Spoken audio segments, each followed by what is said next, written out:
Hi everybody, we're just checking out oil temperatures on 3 motorcycles here.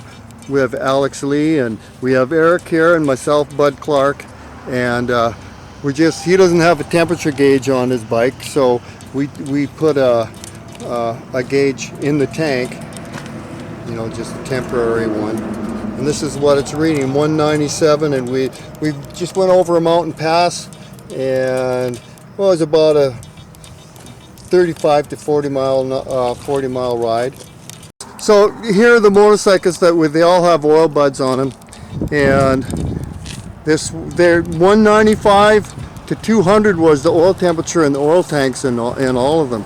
And coming out of the oil coolers themselves, it would be like between 175 and 180 on all the bikes. Well, actually Alex doesn't have an oil temperature gauge, but so we shoved one inside his oil tank and it was less than 200 degrees after that ride. And he's got a Milwaukee 8 here, and the other ones are all twin cams. Okay, we're going to look at my bike now. You know, I got a temperature gauge here, and it's reading about 190. Yeah, about 190. And coming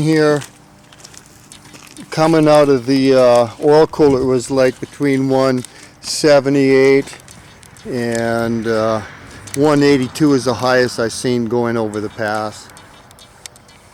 Now we got the temperature gauge in Eric's bike. Now we're going to go to the gauge. This is what would be coming out of the cooler. Well, it's been stopped for a couple of minutes. So it'll probably go up to about 175, he said, driving down the road. No, I was running under 170 driving. But yeah, okay. But in the oil tank, I guess he's got 201.7 degrees in the oil tank. That's again going over a mountain pass.